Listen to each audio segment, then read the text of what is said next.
Bismillahirrahmanirrahim. Assalamualaikum warahmatullahi wabarakatuh. Innal hamdalillah nahmaduhu wa nasta'inuhu wa nastaghfiruh wa na'udzu billahi min shururi anfusina wa min sayyiati a'malina. May yahdihillahu fala mudilla lahu wa may yudlil fala hadiya lahu. Wa asyhadu an la ilaha illallah wahdahu la syarika lahu wa asyhadu anna Muhammadan 'abduhu wa rasuluhu la nabiyya ba'dahu. Allahumma shalli 'ala Muhammad wa 'ala alihi wa sahbihi wa barik wa sallim ajma'in, amma ba'du.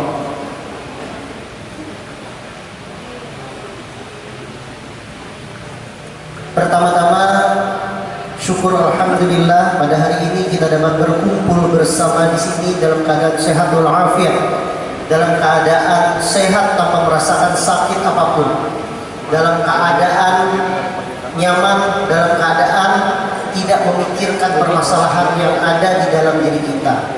Karena dalam saat yang bersamaan, dalam saat ini juga banyak saudara-saudara kita, banyak teman-teman kita mungkin saja sedang dirawat di rumah sakit atau dirawat di rumah yang mendambakan rasa nyaman berkumpul bersama di sini, saling bersilaturahmi, saling menyapa, dan tentunya pada hari ini adalah suasana yang begitu luar biasa, yaitu acara musyawarah cabang Muhammadiyah Alabiyu 1 dan Alabiyu 2, Aisyah Alabiyu 1 dan Alabiyu 2. Marilah kita berdoa kepada Allah. Semoga apa yang kita laksanakan ini akan memberikan manfaat yang baik, akan memberikan manfaat yang bermanfaat bagi orang lain, dan tentunya akan menjadi amal jariah bagi kita sampai nanti kita tiada. Amin ya rabbal alamin. Salawat dan salam tentunya kita hadirkan kepada junjungan kita Nabi Muhammad SAW, Nabi akhir zaman, Nabi yang membawa kita dalam keadaan nyamannya sekarang, dalam keadaan hikmatnya iman dan Islam. Mudah-mudahan kita menjadi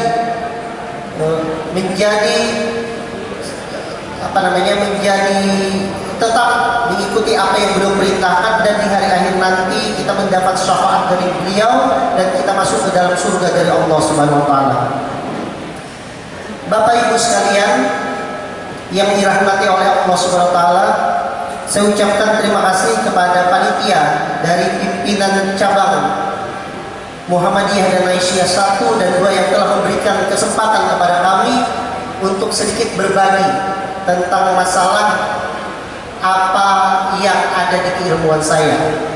Dan tentunya saya ucapkan salam hormat kepada ayahanda kami dari pimpinan daerah Muhammadiyah Hulu Sungai Utara yang telah datang ke sini dan memberikan sambutannya serta membuka kegiatan ini sehingga kegiatan ini berjalan dengan lancar. Baik, pada hari ini kita akan sedikit berbicara tentang masalah lanjut usia. Jadi kenapa kita berbicara tentang lanjut usia? Ini dilatar belakangi oleh berangkatnya jemaah kita, jemaah haji Indonesia ini ke Arab Saudi untuk melaksanakan ibadah haji. Jadi menurut data yang kami dapatkan oleh Kementerian Kesehatan, jadi oleh data Sistem Informasi dan Komputerisasi Haji Terpadu atau disingkat dengan SISKOHAT, bahwa pada hari ini sekitar 67.000 jemaah haji itu yang diberangkatkan itu adalah lansia, lanjut usia. Dan kalau dihitung-hitung dari kuota yang kita dapatkan yaitu 229.000, ternyata sepertiganya itu adalah lansia. Pian bayangkan, bertiga berangkat sehingga lansia.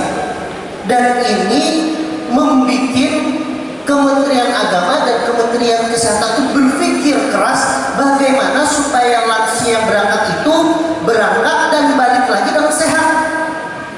Jangan sampai berangkat ke sana dan memberikan lagi. Nah, maka karena itulah haji pada tahun ini, tahun 2023 itu dicanangkan sebagai yang namanya haji ramah lansia. Haji ramah lansia namanya. Kebetulan alhamdulillah di Provinsi Kalimantan Selatan untuk konsulan untuk haji lansia itu boleh berangkat istitoah. Istitoah itu artinya dia ini secara kemampuan fisik boleh tidak berangkat, sehat tidak berangkat. Dari Dinas Kesehatan Provinsi salah satunya mempercayakan ke ulun sebagai tim istitoah khusus untuk yang lansia. Jadi namun ada yang usia 60 tahun semalam itu bisa berangkat, ada masalah, itu biasanya dokternya, dokter masing-masing kloternya itu komunikasi ulun. Kayak apa ini? Sehat atau enggak? Boleh nggak berangkat? Amun boleh gampang. Amun yang kada boleh nih, ngalih. Ulun sampai didatanginya ke praktek, diteror. Tiap malam SMS, kayak apa? Biarin aja. Ada SMS WA. Ini kami ini sudah berselamatan, sudah mintu hak ulun nih ya, atau paguruan ulun nih nah, atau kuitan ulun nih nah, sudah tertangis. Kadepian boleh akan pulang berangkat ya. Nah ini yang biasanya hati kita ini rasa nyaman. Tapi kayak apalagi istitoah kita ini ya berdasarkan dengan hasil keputusan Menteri Kesehatan, ada poin-poinnya. Kalau poin itu kada terpenuhi ya mau kada mau istitoah. Sehingga ada beberapa jemaah haji yang akhirnya tidak jadi berangkat. Nah, tidak jadi berangkat itu karena ya ada permasalahan, seperti misalnya ternyata pada saat berangkat ada pemeriksaannya ada gangguan parunya, ada infeksi. Pada saat berangkat ada gangguan dari jantungnya. Pada saat berangkat ternyata terdiagnosa kanker. Kada tahu. Pada saat berangkat diperiksa ternyata ada benjolan, didiagnosa dan benjolan tersebut ternyata kanker. Gagal berangkat. Tapi yang mudah-mudahan insya Allah ada niat sudah, bayar sudah, mudah-mudahan kita berdoa kepada Allah SWT, sidin yang gagal berangkat tetap Allah berikan pahala setara dengan melaksanakan ibadah haji nantinya di Arafah. Amin ya rabbal alamin. Baik, jadi pada hari ini kita akan berbicara tentang lanjut usia sehat dalam Islam. Nah, ini pacang lawas sulung nah. Kayak apa pun kawan-kawan ulang kokam ini apa-apa berdudukan aja. Bisa sejam pun kesian dia berdiri ada masalah. Nah, ini mantap. Ini kawan ulang luar biasa. Komandan kokam. Tepuk tangan. Baik, mungkin slide lanjut aja. Lagi. Biar kita cepat. Baik, kita berbicara fase kehidupan, ya. Kalau kita berbicara fase kehidupan itu yang pertama itu ada fase di alam rahim, ya. Alam rahim itu terjadi ketika adanya pertemuan antara sperma dengan sel telur. Begitu terjadi pertemuan sel sperma dan sel telur, itulah yang disebut dengan pembuahan. Pada saat pembuahan tersebut itulah awal mula yang namanya kehidupan. Ya, namanya awal mula kehidupan. Sehingga di Sumpah Dokter ada salah satu kalimat yang dikatakan bahwa kami akan melindungi kehidupan manusia mulai dari sejak pembuahan.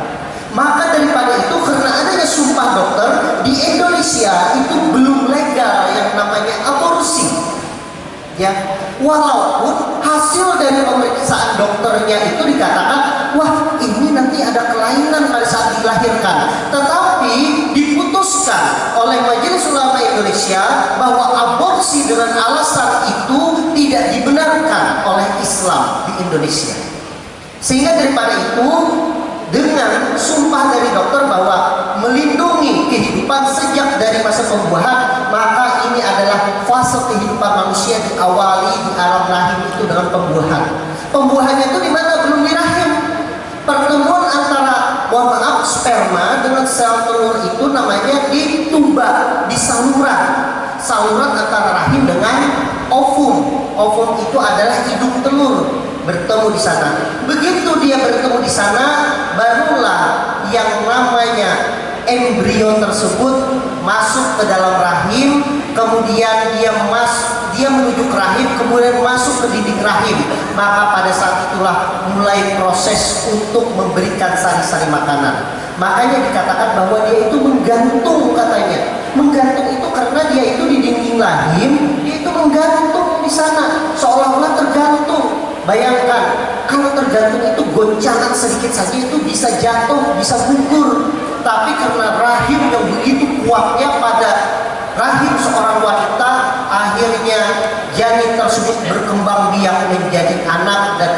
dilahirkan ke dunia dan masuk ke dalam alam dunia. Baik, kita lanjut saja di alam dunia. Slide.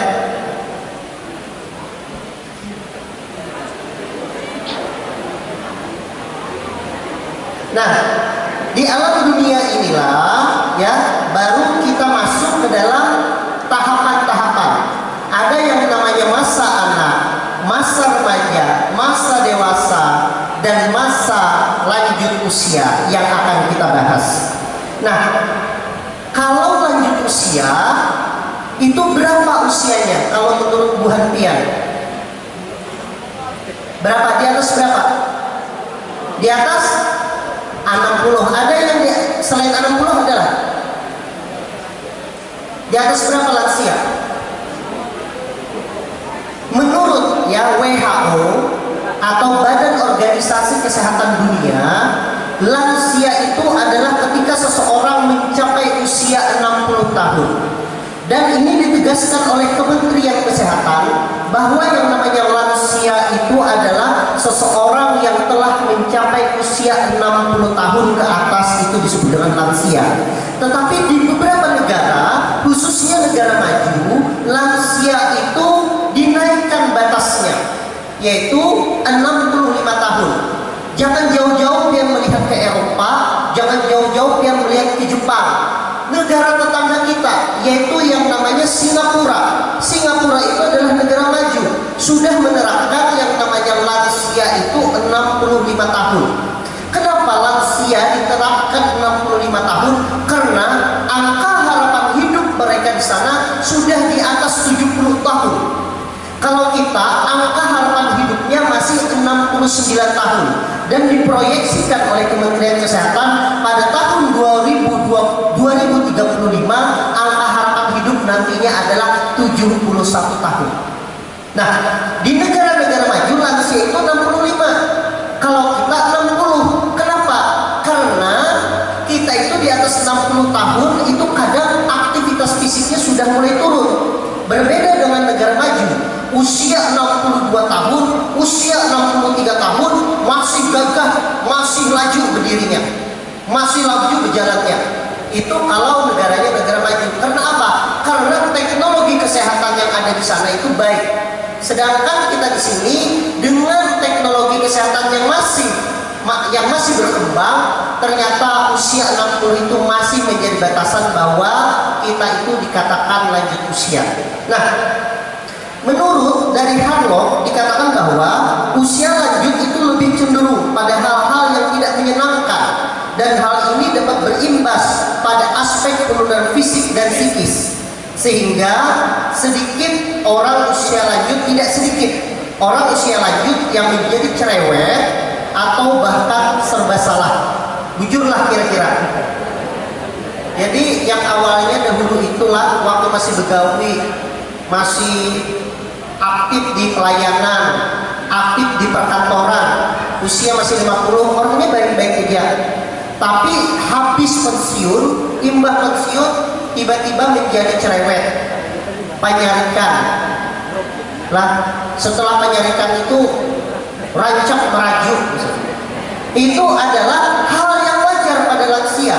Karena dalam pembelajarannya bahwa pada lansia itu terdapat suatu sindrom, yaitu sindrom geriatri, kita menyebutnya adalah yang namanya isolation. Jadi isolation itu pada lansia itu dia merasa dirinya itu menjadi tidak berharga, menjadi beban masyarakat, menjadi orang yang tidak diperlukan lagi. Ketika rasa itu terjadi, maka muncullah rasa ingin supaya dihargai. Tapi karena lansia, rasa dihargainya itu kadang mau berpandel. Aku hargai banget, mau. Mungkin kalau usia masih 30 tahun, 40, berapa ikan kadang menghargai aku. Harusnya dihargai aku ini. Lansia kada. Akhirnya keluarnya cara supaya minta dihargai itu dengan apa? Sarik, merajuk. Nah, ini ternyata tidak sesederhana itu. Pada saat lansia yang kami pelajari, kalau sudah rancak sarik, rancak perajuan, maka yang terjadi akan munculnya penyakit-penyakit pada lansia. Munculnya penyakit pada lansia itu seperti apa? Misalnya penyakitnya itu yang pertama darah tinggi. Kemudian yang kedua muncul kencing manis. Kemudian awak merasa sakitan. Habis di ronsen lututnya ternyata ada pengapuran. Ternyata itu muncul karena adanya perasaan diri yang awalnya itu baik-baik saja menjadi perasaan diri yang mudah marah, mudah emosi menjadi tinggi sehingga muncullah penyakit-penyakit tersebut. Nah, ini yang ulun harapkan jangan terjadi pada buah-buah pian lah. Wadah buah-buah pian khususnya peserta musyawarah cabang 1 dan 2, Aisyah 1 dan 2, Muhammadiyah 1 dan 2. Jangan, baik yang sudah lansia di sini ataupun yang belum lansia siap-siap. Karena kadang ya ini banyak terjadi pada saat belum lansia, awak merasa baik, sigar, tidak ada masalah. Tapi begitu sudah di atas 60 tahun, sudah pensiun, maka muncul rasa penyarikan tersebut akhirnya menjadi sakit-sakitan. Dan ini disampaikan oleh Harlock bahwa memang hal tersebut bisa terjadi. Hal ini dikatakan tergantung dari masing-masing individu. Bagaimana dia mengontrol dirinya dalam melewati masa labil tersebut. Di masa dimana terdapat hal-hal yang tidak menyenangkan, sehingga dibutuhkan tawakal yang baik serta tingkat kontrol yang tinggi agar individu tidak terjerumus pada hal-hal yang negatif yang membawa pada tekanan mental. Jadi habis dipadahinya oleh Harlock itu bahwa wajar usia di atas 60 tahun itu akan terjadi perubahan diri yang disebut dengan labil, tapi bisa dicegah. Bisa dicegah dengan cara apa? Dengan mengontrol dirinya supaya hal tersebut tidak terjadi. Makanya kalau pian-pian kaina baisi dangsana, baisi tutuhaannya, baisi kuitan yang hendak pensiun atau kakak yang hendak pensiun, kemudian pensiunnya itu hanya pensiun dari gawian yang pegawai. Esok pensiun ya aku 60 tahun fungsional, bisa 60 atau 58 staf. Esok mau pensiun, maka yang pensiun itu adalah jabatannya, gawiannya, tetapi aktivitas fisiknya itu tetap harus dilaksanakan. Ulun sering menyampaikan kepada pasien-pasien ulun yang lansia, pian itu hanya pensiun dari gawian, tetapi aktivitas tetap harus melaksanakan. Makanya ulun himbau melihat di sini ketika buah pian yang sudah lansia tetap umpat datang ke sini. Karena itu salah satu upaya untuk mengontrol diri kita dari rasa diri kita itu adalah orang yang tidak berguna, dari rasa diri kita itu adalah orang yang tidak diperhatikan, dari rasa diri kita itu bahwa kita ini tidak bermanfaat bagi orang lain. Salah satunya dengan mengikuti kegiatan-kegiatan seperti ini yang bermanfaat, dan di organisasi adalah organisasi Muhammadiyah dan Aisyah. Jadi sangat-sangat bermanfaat sekali kegiatan ini, khususnya pada lansia kalau melihat. Nah, itu sesuai dengan teori yang disampaikan oleh Harlock tersebut, ya, bahwa memang kita harus mengontrol diri kita dengan cara seperti ini, ya. Dan kalau kita melihat lanjut, kalau kita melihat dari slide. Ya, lanjut. Nah, kalau kita melihat dari Quran surah Ar-Rum itu sudah dilihatkan. Allahul ladzi khalaqakum min dha'fi. Artinya bahwa dialah Allah, dialah yang menciptakan kamu dari keadaan lemah. Dan keadaan lemah itu artinya diciptakan pada saat itu kita belum bisa apa-apa. Masih dari janin kemudian dilahirkan menjadi statusnya bayi, belum bisa apa-apa. Dan kemudian tsumma ja'ala min ba'di dha'fin quwwatan. Jadi setelah itu kata Allah kemudian menjadikan kalian atau menjadikan kamu sesudah lemah itu menjadi kuat. Dalam keadaan sekarang kita jadi kuat. Dan kemudian dikatakan lagi setelah itu tsumma ja'ala min ba'di quwwatin dha'fan, ditambah lagi wasyaibah. Setelah kuat maka dilemahkan lagi, ditambah lagi ada uban lah. Jadi itulah maka dikatakan bahwa kamu itu dulunya lemah, kemudian dikuatkan, kemudian menjadi lemah lagi. Itu sesuai dengan surah dari Al-Quran, surah Ar-Rum ayat 54. Maka daripada itu kita jangan lupa diri bahwa suatu saat ketika kita nanti menjadi tua, kita akan dilemahkan lagi oleh Allah Subhanahu wa taala. Seperti apa dilemahkan oleh Allah Subhanahu wa taala? Lanjut slide-nya. Nah, lanjut slide-nya.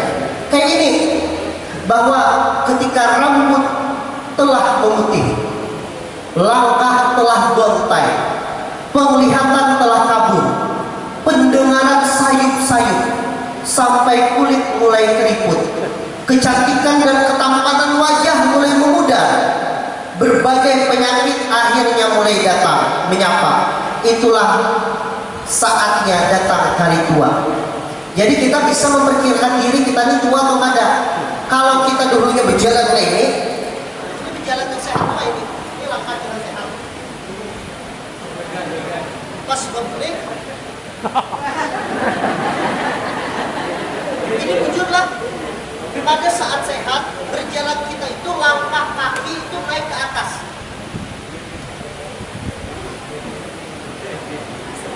Pada saat berpulih tulang belakang kita itu sudah keropos. Keropos itu ditandai dengan apa? Badan menjadi bungkuk. Pada saat badan jadi bungkuk, poros yang harusnya seperti ini keseimbangan menjadi kebuka. Karena kebuka jalannya kan bisa lagi tinggi, ditambah lagi dengan pengapuran kaki jadi gini.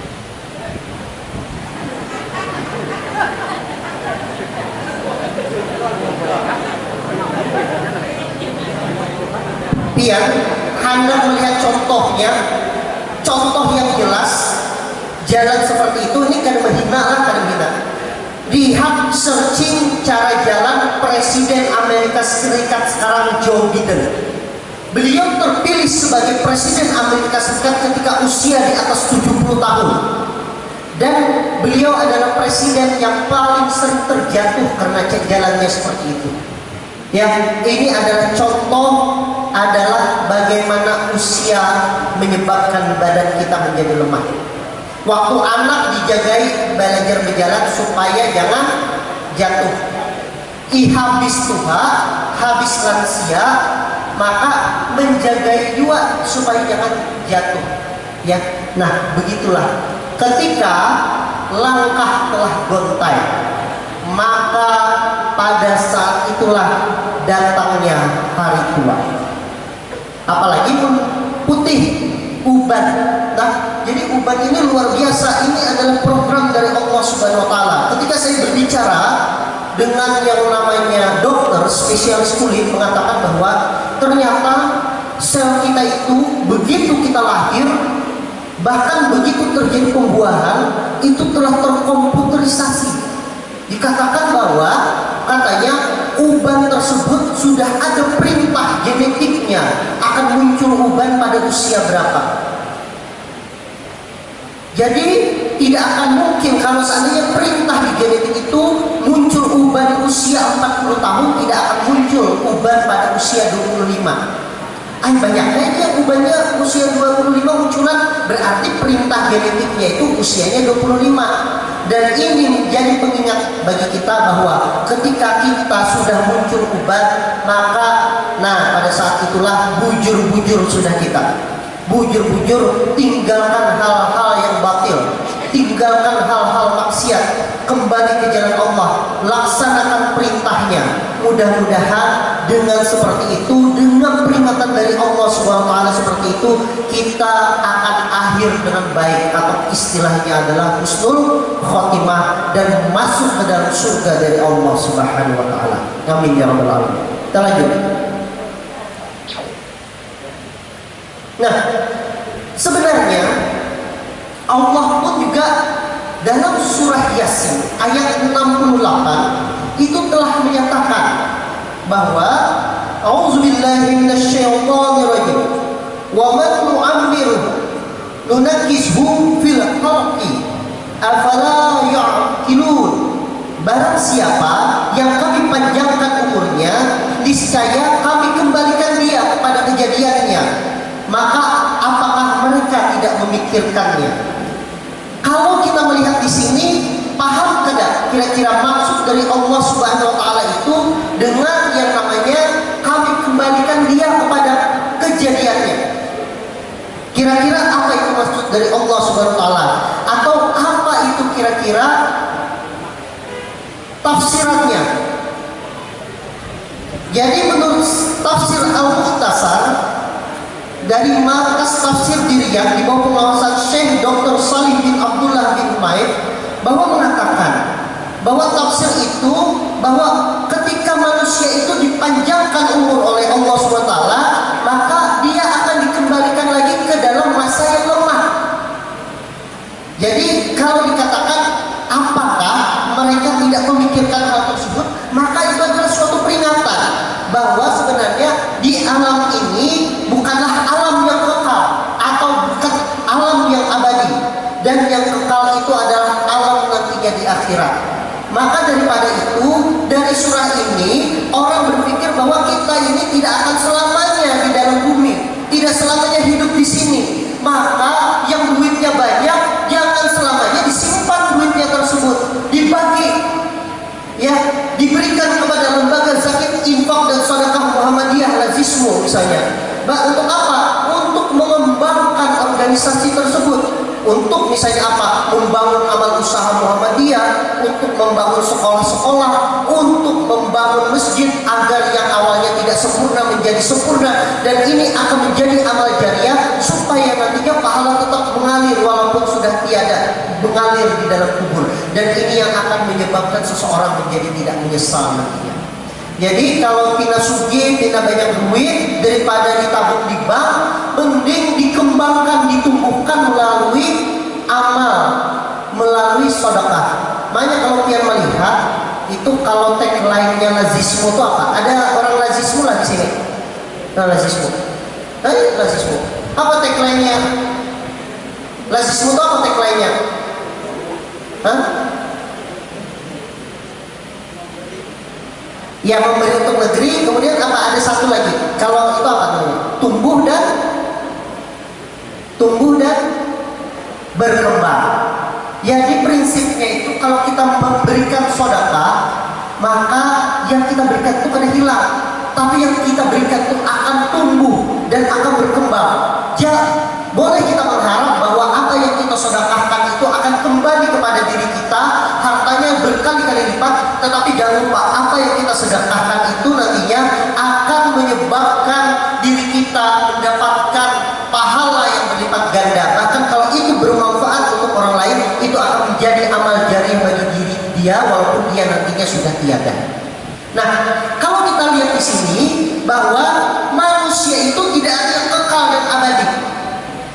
Ya, jadi manusia itu tidak ada yang usianya itu bisa sampai 1000 tahun. Manusia itu pasti akan mengalami yang namanya penuaan. Dalam istilah kedokteran disebut dengan senescence. Tapi memang ada makhluk hidup yang tidak akan pernah mengalami tua. Tahu nggak ya? Ada makhluk hidup yang tidak akan pernah tua. Makhluk hidup yang tidak pernah tua itu salah satunya, ya banyak, ada 5 atau 6 yang tidak salah yang saya pernah baca. Salah satunya yang tidak akan pernah tua itu adalah buaya. Buaya itu tidak ada genetik tua di dalam tubuhnya.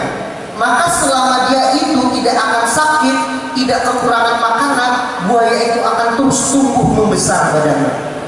Karena dia ada proses regenerasi sel yang sangat baik. Tapi permasalahannya adalah ketika buaya itu tambah besar, maka dia memerlukan makanan yang lebih banyak lagi. Maka biasanya kenapa buaya itu bisa mati? Karena pada saat dia semakin besar, dia menjadi kekurangan makanan, kelaparan, akhirnya buaya tersebut menjadi mati. Atau yang kedua karena penyakit. Semakin besar badannya, maka banyak sekali binatang-binatang kecil yang menempel di tubuhnya, misalnya kutu atau misalnya jamur dan sebagainya, yang menyebabkan dia menjadi sakit, akhirnya dia mati juga. Jadi buaya itu sebenarnya tidak punya yang namanya senescence. Senescence itu adalah penuaan, kemunduran. Berbeda dengan manusia, itu sudah ada jam genetik. Kalau usianya 40 tahun muncul namanya uban. Kalau usianya 50 tahun muncul namanya darah tinggi. Kalau usianya sudah 60 tahun muncul namanya pengapuran. Kalau usianya 70 tahun matanya jadi rabun atau katarak sehingga akan bisa melihat. Itu sudah ada, tapi di buaya tidak ada itu. Apalagi kura-kura. Kura-kura tertentu, tidak semua kura-kura. Kura-kura itu juga ternyata juga tidak ada jam genetik untuk penuaan. Sehingga kura-kura itu ada yang ditemukan usianya bisa sampai 150 tahun, 200 tahun, karena dia tidak ada namanya tua. Dia akan terus berkembang. Tapi kenapa kura-kura bisa mati? Bisa karena penyakit, bisa ditangkap orang stres mati, bisa karena kekurangan makanan. Silahkan buatnya nanti baca-baca lagi. Apa makhluk hidup yang tidak pernah tua? Lah seperti itu. Kita lanjutkan. Nah, maka daripada itu adalah muncul pembinaan agama terhadap lansia. Berdasarkan Undang-Undang Nomor 13 Tahun 98 dinyatakan bahwa agar lansia tidak mendapat hambatan dalam melakukan perjalanan ibadah dan lain-lain. Sehingga dapat diambil kesimpulan bahwa tujuan pembinaan agama adalah sebagai berikut. Yang pertama, memberikan pengetahuan dan pemahaman tentang kondisi mental spiritual. Yang kedua, meningkatkan kesadaran dan motivasi melaksanakan ibadah. Yang ketiga, menumbuhkan dan meningkatkan kesadaran iman, tanggung jawab moral. Dan yang keempat, pengembangan kepribadian lansia tersebut. Jadi saking pentingnya lansia, ya, saking pentingnya lansia, maka ada undang-undang yang bertujuan supaya lansia ini terbina secara agama. Kenapa hal tersebut bisa terjadi? Karena pada lansia itu seperti yang disampaikan di awal tadi, terjadi perubahan-perubahannya. Yang awalnya tadi orangnya sabar, kemudian menjadi tidak sabar lagi. Yang awalnya tadi orangnya itu tidak pemarah, sekarang pemarah. Nah, daripada itu, maka pada lansia itu harusnya difasilitasi supaya dia mudah untuk melaksanakan kegiatan-kegiatan beribadah kepada Allah Subhanahu wa taala. Maka muncullah undang-undang tersebut. Lanjut.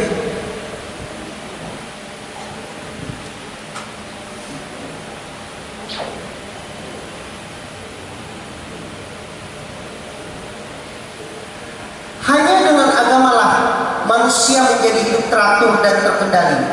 Agama sebagai penggerak atau pendorong untuk semangat hidup yang lebih baik dunia dan untuk kembali ke tempat yang lebih kekal, yaitu di akhirat. Sehingga keimanan dan ketakwaan seseorang terhadap agama merupakan kunci dan kendali segala pemuas kebutuhan manusia yang tidak ada batasnya. Mengapa agama sangat penting bagi manusia? Karena yang pertama, agama adalah sumber moral. Yang kedua, agama merupakan petunjuk kebenaran. Dan yang ketiga, agama merupakan bimbingan rohani bagi manusia, terutama manusia yang bermasalah. Jadi kalau melihat ini, saya pernah mendapatkan suatu kasus pada lansia, bahwa ketika ibunya ini mempunyai anak, dulu ibunya adalah orang yang ceria, orang yang kasih, orang yang sayang kepada anak-anaknya. Kemudian seiring anaknya besar, seiring anaknya berumah tangga, maka anaknya sudah mulai berpisah dengan ibunya tersebut. Ada yang rumahnya itu pindah kota, ada yang mungkin rumahnya itu sesama kota tetapi pindah di tempatnya. Akhirnya yang terjadi setelah sekian lama, ibunya menjadi sosok yang mungkin berbeda dengan yang dulu. Dan ini diceritakan kepada saya, kok ibu ini sosoknya itu berbeda seperti dulu. Kalau dulu sayang sekali sama kamu, sekarang suka mencari-cari masalah, sedikit-sedikit marah. Padahal hal yang tidak terlalu penting dipenting-pentingkan. Kadang sama cucu jadinya sering marah. Kenapa hal tersebut? Ibunya tersebut usianya 60 tahunan ke atas. Akhirnya konsultasi. Karena kenapa konsultasi? ke sana ya, karena ibunya juga punya penyakit yang harus kontrol ke dokter, ke saya. Saya ini adalah dokter penyakit dalam, subnya itu adalah sub geriatri. Geriatri itu adalah dokter penyakit dalam yang khusus menangani pasien-pasien lansia, pasien-pasien di atas 60 tahun. Jadi ulun ini pasiennya ini jarang yang anu-anu lah. Pasien ulun itu usianya 60 tahun. Ulun kada tahu juga ulun kan yang salah memilih atau kayak apa lah.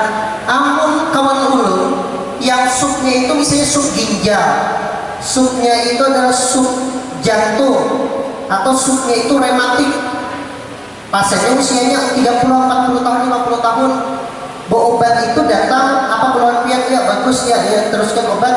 Satu pasien itu mungkin 5 menit tidak sampai, 3 menit 4 menit tidak sampai. Tutup. Jadi kalau misalnya pasiennya ada 20, mungkin sejam tutup. Kalau ulun, nah kalau ulun satu orang itu bisa paling laus itu sudah setengah jam sampai pina sarik yang di luar itu menghadapi mereka. Kenapa hendak diambil berkesah pulang sini, hendak diambil berkesah. Bahkan lansia itu dia kadang mau dipotong kalau sudah berpander. Kalau dipotong sakit, sarik sini. Apalagi kalau sudah ada penyakit namanya demensia. Demensia itu terjadinya penurunan daya ingat.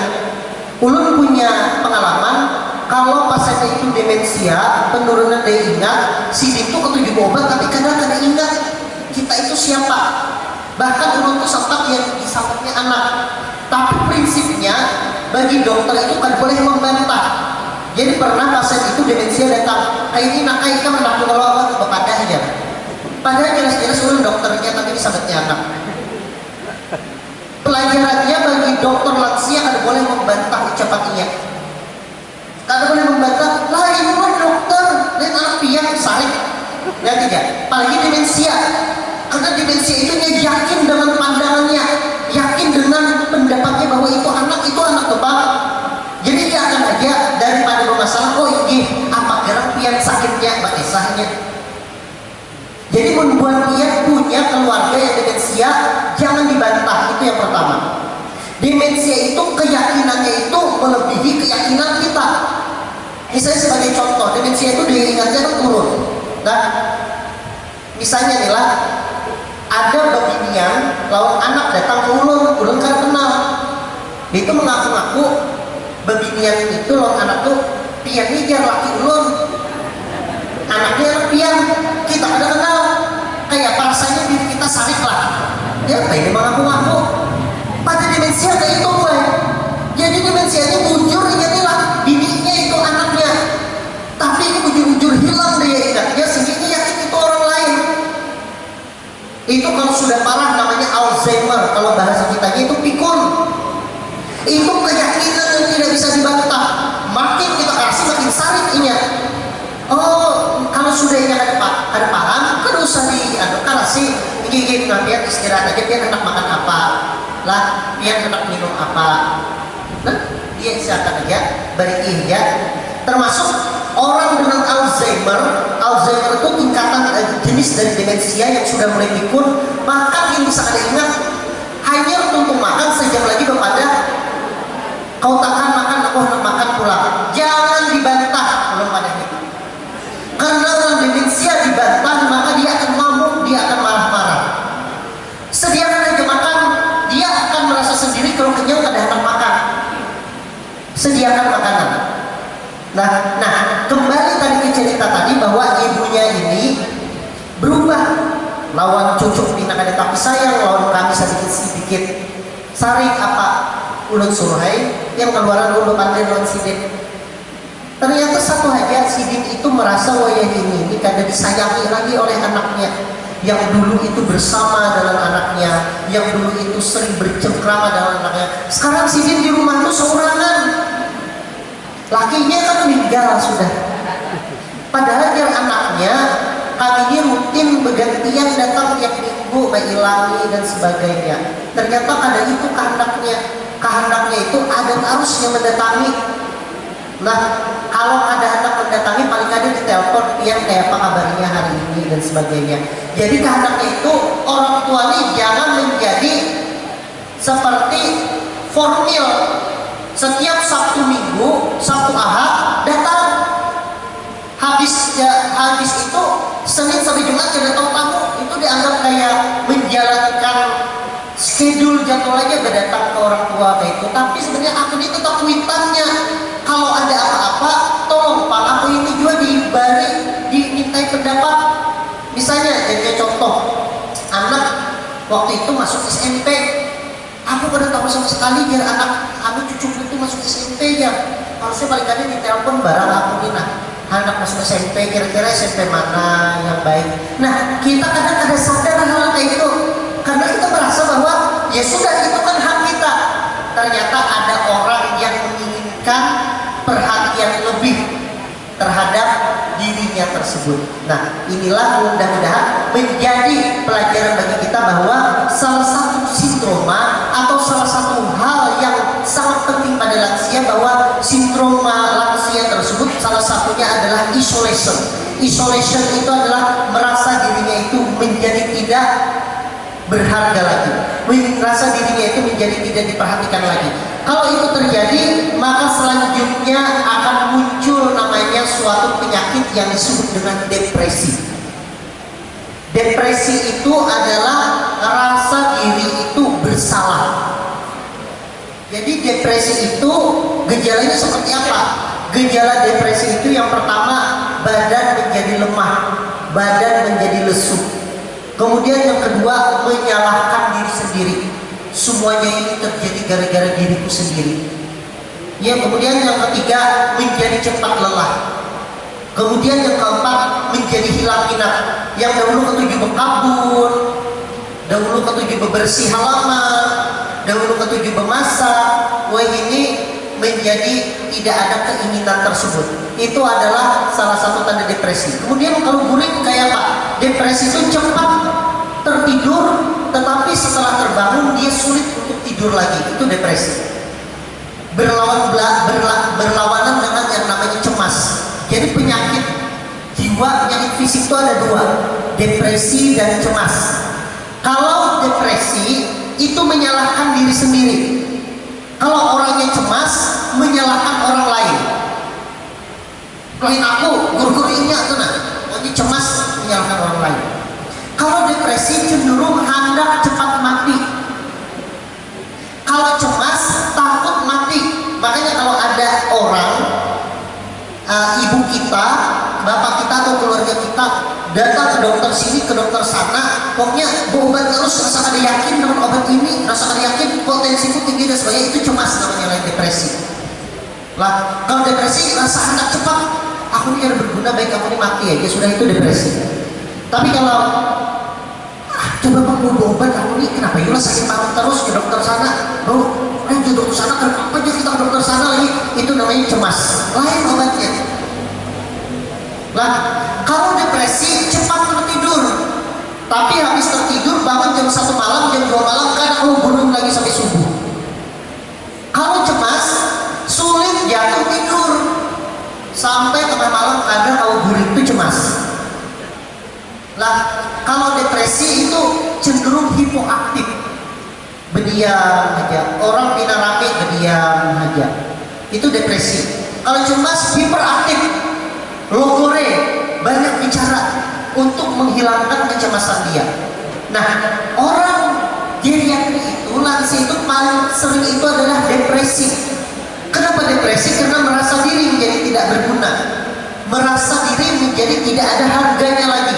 Yang dulunya pejabat, kemudian sekarang ini menjadi tidak berguna, itu namanya depresi. Berbeda dengan post power syndrome, beda ya. Pernah mendengar post power syndrome? Post power syndrome itu adalah orang yang merasa dirinya dulunya itu pejabat dan sampai sekarang merasa dirinya itu masih bisa berkuasa. Sebagai contoh, dulunya kepala dinas, bisa suruh tunjuk sana, tunjuk sini, sana sini dan sebagainya. Setelah itu pensiun, karena pensiun ada di jabatan lagi, tapi merasa dirinya tetap harap. Jadi kalau bertemu di ruangan, kalau aku ada di sapa, aku ada hendak menyapa. Nah, kalau kegiatan, kamu sini, kamu kerjakan itu, taunya masih punya pengaruh, merasa diri, padahal ada lagi. Nah, itu namanya post-war syndrome. Kalau post-war syndrome itu penyakitnya itu lebih banyak penyakit jantung, penyakit stroke, karena tensi jadi tinggi. Kalau depresi ini lebih banyak penyakit-penyakit yang sifatnya itu adalah lama, kronik. Misalnya, aku nih, wah ini rancang benar sakit lutut, sakit batis, ternyata di ronsen pengapuran. Aku nih kenapa muntah-muntah terus seperti sekali diperiksa mah, atau misalnya mohon maaf BAB berdarah, itu depresi. Maka daripada itu dikatakan bahwa bersabar menghadapi berbagai penyakit yang datang menyapa kita, itu adalah salah satu cara supaya kita bisa berdamai dengan penyakit tersebut.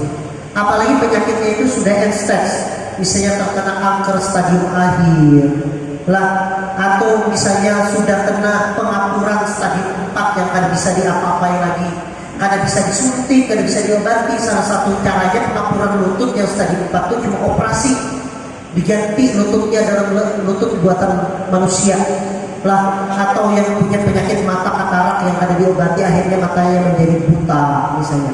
Bersyukur, bersabar bahwa Allah telah memberikan mata ini berapa 60 tahun lebih, sekarang saatnya mungkin kembalikan kepada Allah. Nah, dengan seperti itu pribadi menjadi lebih baik. Kemudian sabar menghadapi perjuangan hidup yang berat, sabar untuk melakukan ketaatan kepada Allah SWT, dan selalu ingat dan bertawakal kepada Allah SWT, karena itu memiliki nilai ibadah tersendiri.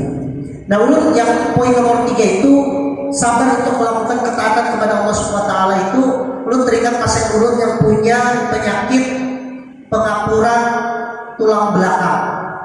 Jadi pengapuran tulang belakang itu sakit pinggang luar biasa sampai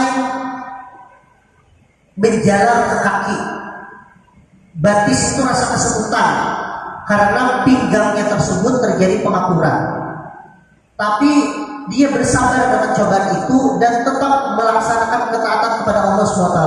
Pasien ulun ini anaknya begawi di IGD Rumah Sakit Ulim Banjarmasin. Ia tuh jemaah Al-Ummah. Waktu itu kadang sampai kena mau sembahyang di Al-Ummah itu, tahu nggak ya? Masjid di Beruntung. Itu kan kalau hendak sembahyang lelakiannya itu kan naik ke atas, kan dia tangga. Jadi sampai kena mau sembahyang di sana. Tapi berkat sabar berobat, sakitnya berkurang sedikit demi sedikit, akhirnya kawa berangkat ke masjid. Waktu itu naik ke atas tuh masih dipegangkan oleh anaknya. Anaknya itu perawat di Rumah Sakit Ulim. Pasien ulun berobat terus. Akhirnya sekarang sakitnya sudah kada ada lagi, sembahyang nyaman, bersepeda motor kawas orang. Nah, ini salah satu cara orang yang menjalani kehidupannya itu dengan sabar. Sudah lansia, usianya udah 70 tahun. Awalnya sakit pinggang, sekarang sudah hampir sakit pinggangnya tersebut. Mudah-mudahan bertiap dua awak menjalani cobaan dari penyakit bagi yang sudah lansia sehingga diberikan kesehatan oleh Allah SWT. Lanjut.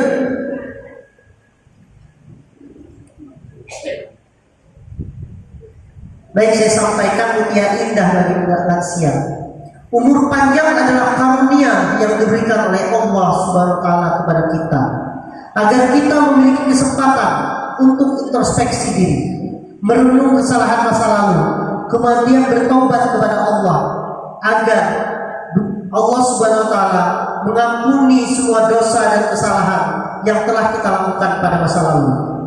Berbagai penderitaan, kesakitan, kelemahan yang kita alami di hari tua adalah sarana untuk mensucikan diri kita dari berbagai dosa dan kekeliruan di masa lalu. Kita sakit, kita berdoa kepada Allah, semoga dengan sakitnya ini dosa-dosa kita di masa lalu, maksiat-maksiat kita di masa lalu dihilangkan oleh Allah SWT, diampuni oleh Allah SWT, sehingga nantinya begitu kita nanti ditakdirkan berakhir hidup kita, dicabut roh kita, maka dosa-dosa kita sudah sangat-sangat sedikit, pahala kita sangat-sangat banyak, sehingga kita menjadi akhir yang bahagia, akhir yang baik, yaitu husnul khotimah. Bersabarlah menghadapi kelebihan atau kesulitan di hari tua, bertobat pada Allah, mohon ampun atas berbagai kesalahan masa lalu, mohon rahmatnya agar diberi kesabaran menghadapi berbagai kesulitan dan kesukaran di hari tua, dan dihapuskan semua dosa dan kesalahan di masa lalu. 2 slide terakhir, lanjut. Apa yang ada di sisimu akan lenyap, dan apa yang ada di sisi Allah adalah kekal. Dan sesungguhnya kami akan memberi balasan kepada orang-orang yang sabar dengan pahala yang lebih baik dari apa yang telah mereka kerjakan. Slide. Jadi kesimpulannya bahwa kita harus meningkatkan rasa syukur kepada Allah, kemudian menjalin silaturahmi, kemudian menjadi pribadi yang bermanfaat bagi orang lain. Khairun nas anfa'uhum linnas. Sebaik-baik manusia itu adalah yang bermanfaat untuk orang lain. Meningkatkan kualitas hidup walaupun lansia dengan tetap beribadah kepada Allah SWT, menjaga kesehatannya, kemudian menjaga kerukunan, dan memiliki dan meningkatkan serta menjaga kesabaran. Semoga ini bermanfaat bagi kita semua. Semoga Tuhan pian-pian yang mendengarkan apa yang disampaikan bisa menerapkannya di hari atau di kehidupan selanjutnya, dan juga bisa menyampaikan kepada orang lain. Semoga ini adalah hal yang baik dan bermanfaat untuk kita semua, menjadi amal baik bagi kita dan menjadi amal jariah bagi ulun. Ulun tutup, terima kasih. Wassalamualaikum warahmatullahi wabarakatuh.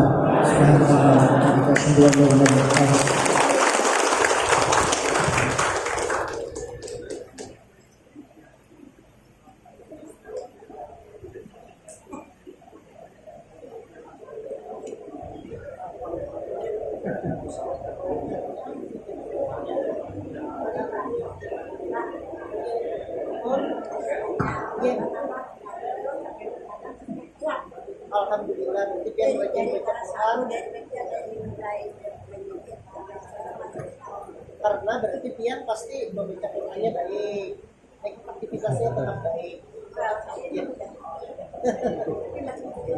Jadi kita berpanderan.